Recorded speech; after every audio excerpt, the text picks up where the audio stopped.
किस किस को काले पानी में फेंका गया था, किस किस को जनाब उस दौर में उलमा को, किफ़ायत अली काफ़ी रहमतुल्लाह अलैह के दोस्तों को तोपों के साथ बांध के उनके पड़खचे उड़ा दिए गए थे, और दरख्त के एक टहनी के साथ जो तनावर किस्म की होती थी उसके साथ मुसलमानों को यहां से बांधा जाता था चेस्ट वाली साइड से, और पांव जो थे वो थाइस से नीचे हाथी पे बांधे जाते थे और हाथी को छड़ी मारी जाती थी। जब वो भागता था ना तो जिस तरह एट बन जाता है ना मुसलमान की, इस तरह की एक हालत हो जाती थी। आधा धड़ वहां जा रहा है, आधा दरख्त से लटका हुआ है। उसके बाद जाके 1857 से 1947 तक 90 साल पहली शहादत से लेके गाजी इल्मुद्दीन के फांसी पे लटकने तक कुर्बानियों के बाद ये मुल्क बना। क्या इसलिए बना कि आसिया मलूना को मुल्क से बाहर भेज दो? क्या इसलिए बना कि आपको आज मुझे सुबह कौन बता रहा था, अपने दोस्तों में ही कोई, हाँ वो राय साहब हमारे वहाँ के साहिवाल के कैंडिडेट थे। ही टोल्ड मी कि यार तुमने ऑब्जर्व किया कि फ्रांस ने गुस्ताखी पहले कभी नहीं की है पिछले 70 सालों में सदारती सतह पे। पहले छोटे मोटे वो खाके बंदे, वो खाके क्या, वो छोटे मोटे थर्ड क्लास लोग होते थे जो इस तरह की गुस्ताखियां करते थे। सदारती सतह पे कब हुई कि जब इस हुकूमत ने आसिया मलूना को मुल्क से बाहर भेजा, कनाडा वो गई और वहां से फ्रांसीसी सदर ने फिर उसे बुलाया और सदारती प्रोटोकॉल में रिसीव किया, और फिर गालिबन ये उसी का आइडिया होगा जिसको प्रैक्टिकली इंप्लीमेंट कराया गया, जो थॉट उसके अंदर प्रोवोक किया गया कि तुम ये काम करो। तो दोस्ताने जी वकार, इसका सोल्यूशन क्या है? अब मैं आपको कोई जज्बाती बात नहीं कहूंगा, वो आप मुझसे बेहतर जानते हैं, आपको उलमा भी बताते हैं, आप खुद भी उलमा हैं, लेकिन मैं आपको एक लॉजिकल बात बताता हूं। क्यों इन्हें सजा नहीं मिलती इन गुस्ताखों को? क्योंकि हम लोग भिखारी हैं, हमें पैसे नहीं मिलते ना, फिर डॉलर नहीं मिलते, हमें हड्डी नहीं फेंकते फिर ये लोग, और हम लोगों की आदत है कि कुत्ते की तरह दुम हिला के हम लोग इनकी गोद में बैठे रहें। हुकाम बाला की बात कर रहा हूं। तो दोस्ताने जी वकार, हम पे कर्जे हैं, हम बड़े मजलूम किस्म की कौम बन चुके हैं, लेकिन गोल्डा मायर जो इजराइल की सदर मुमलिकत थी, उसने अरब वॉर में तमाम अरब रियासतों को बुरी तरह शिकस्त दे दी और अमेरिका से असला खरीदा, सब कुछ बेच दिया, खाने को कुछ नहीं था। एक नुमाइंदा वाशिंगटन पोस्ट का उससे पूछता है कि मोहतरमा सब कुछ बेच आई हो, अमेरिका से असला खरीदा, हार जाते थे, बट तुमने इतना बड़ा रिस्क ले लिया, कहां से ये दर्स मिला? कहती है ये तो दर्स मुझे मुसलमानों के नबी से मिला। उसने क्यों हैरान हो गया कि तुम यहूदी हो, मुसलमानों को शिकस्त दी, दर्स मुसलमानों के नबी से मिला, ये कैसे? सब कुछ बेच के असला खरीद लो। कहते हैं हाँ मुझे दर्स मिला। वो ऐसे कि जब हजूर अलैहिस्सलाम आपने जाहिरी पर्दा फरमाया, घर में चिराग जलाने को तेल मौजूद नहीं था, लेकिन घर की दीवार पे 9 तलवारें लटक रही थी।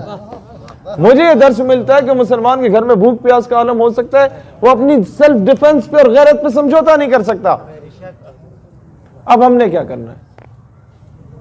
अगर इमरान खान जिस दिन फ्रांसीसी सदर ने गुस्ताखी की थी उसके अगले दिन सफीर को लात मार के बाहर फेंकता ना, तो आज इमरान खान का ग्राफ तैयब अर्दगान से ऊपर होना था।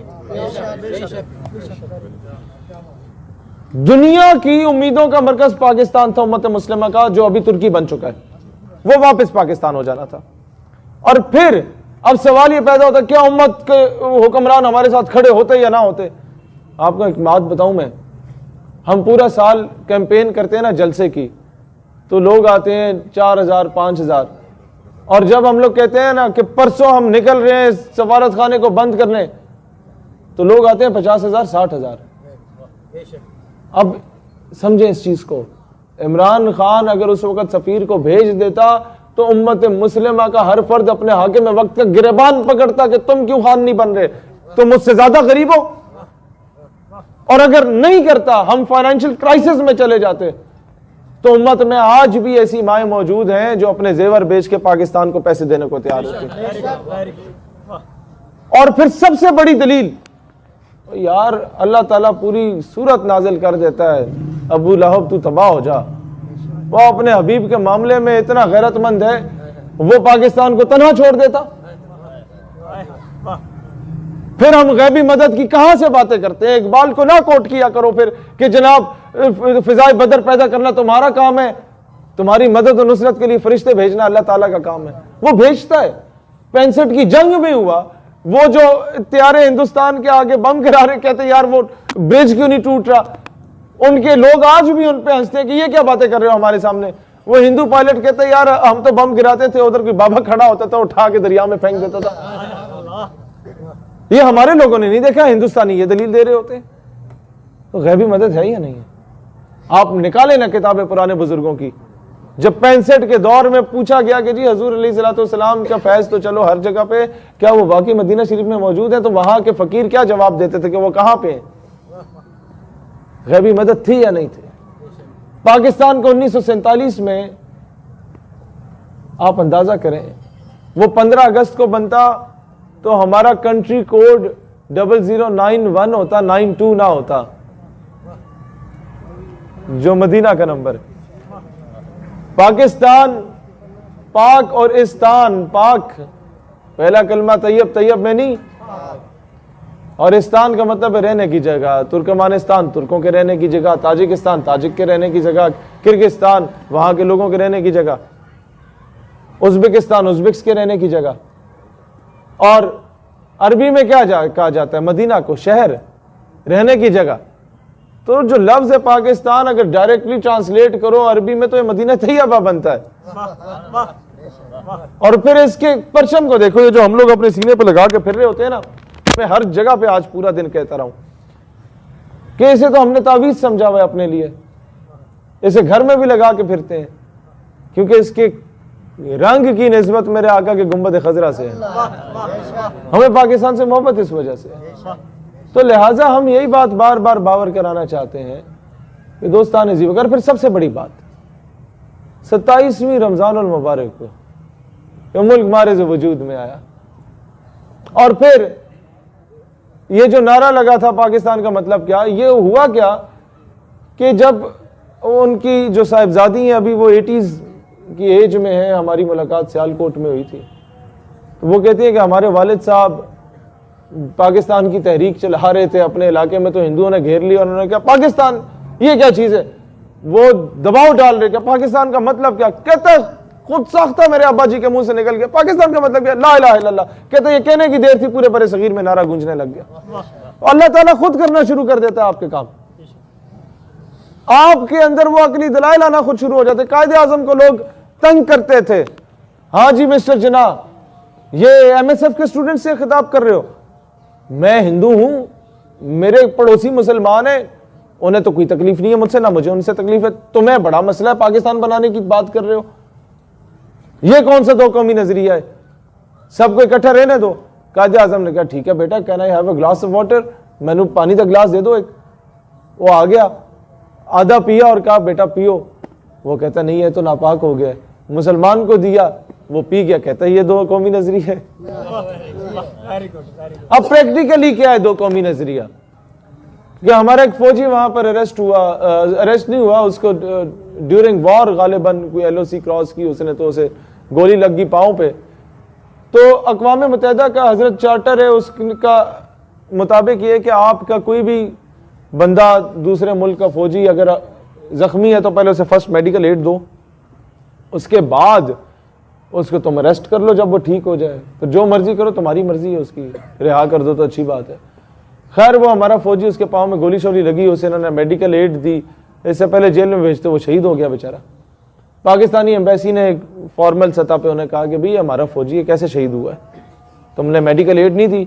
उन्होंने कहा जी भगवान की कसम हमने जो है वो एड दी है, अस्पताल में भी रखा है, हम मिन्नतें कर रहे थे तुम्हारा खून बह गया, खून लगवा लो, क्योंकि हमने तुमसे फिर इंक्वायरी करनी है, पूछना है तुम्हारी यूनिटों के बारे में, पाकिस्तान के राजों के बारे में। वो मर रहा था, हम उसे कह रहे थे जनाब खून हमें तुम्हें लगवाते हैं, और वो बाजिद था कि मुझे किसी हिंदू का खून ना लगाया जाए। ये दो कौमी नजरिया नहीं है तो क्या है? दोस्तान ज़ी वकार, इस वक्त हमें इन चीज़ों का एहसास करने की ज़रूरत है कि वो फौजी जो गलती से LOC क्रॉस कर गया, लोकल पिंड में उसे गिरफ्तार करके रखा गया कि सुबह यूनिट में फिर हवाले कर दिया जाएगा। एक माँ थी ना, वो खिड़की से आके ना घूर के देखती थी, बूढ़ी सी थी, तो उसे घूर के देख के चली जाती। फिर आके घूर के देखती, फिर चली जाती। वो सिखों का घर था। तीसरी बार आई तो उसने रोक दिया, माँ जी तो अनु की तकलीफ है। वो कहती है कि हमने पाकिस्तान इसलिए बनाया था कि तुम यहाँ पर करप्शन करो, तुम लोग यहाँ पर ड्रग डीलिंग करो। उसने कहा माँ जी मैं ड्रग डीलर नहीं हूँ, इन्होंने मेरे लिए ये इल्ज़ाम लगाया, इन्होंने मुझे अरेस्ट कर दिया, गलती से मैं LOC पे 1-2 कदम आगे पीछे हो गया। और आपने पाकिस्तान कैसे बनाया? आप तो सिखों घर में रह रही हैं। उसने जवाब दिया कि बेटा मुझ जैसी लाखों औरतें ऐसी हैं जिन्हें उस वक़्त अगवा कर लिया गया था और आज भी उन्हें सिख बन के इधर रहना पड़ता है, लेकिन बेटा आज भी मेरे बच्चे बीमार होते हैं तो अव्वल व आखिर दुरूद शरीफ पढ़ के, तस्बीह पे पाकिस्तान पढ़ के ना जब बच्चे पे फूंकती हूँ तो अल्लाह ताला शिफा अता करता है। आपके वतन अजीज़ की ये रूहानी ताकत है कि रसूल अल्लाह अलैहिस्सलाम खुद कायद आज़म को हुक्म फरमाते हैं, जाओ बर सगीर में मुसलमानों को तुम्हारी ज़रूरत है। आपके पाकिस्तान की ये इंपॉर्टेंस है कि मुखालिफों को भी बता देते हैं मेरा मुजाहिद है, इसकी खयानत न करना। उसकी ये इंपॉर्टेंस है कि इकबाल रहमतुल्लाह अलैह जैसी हस्ती को फिर मुकर्रर किया जाता है कि कायद को कन्विंस करो, उसकी जहन साजी करो, उसके अंदर वो इश्क मुस्तफ़ा की तड़प को फरोजा करो।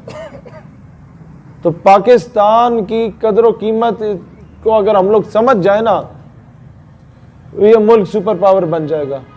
लेकिन हमें पता नहीं है, हम लोगों को इसकी इंपॉर्टेंस का नहीं बताया गया। तभी हमारा बच्चा कहता है बस पढ़ लिख के बाहर जाना है, नौकरी करनी है, जब कमा के वापस आऊंगा तो बच्चा बाहर जा चुका होता है।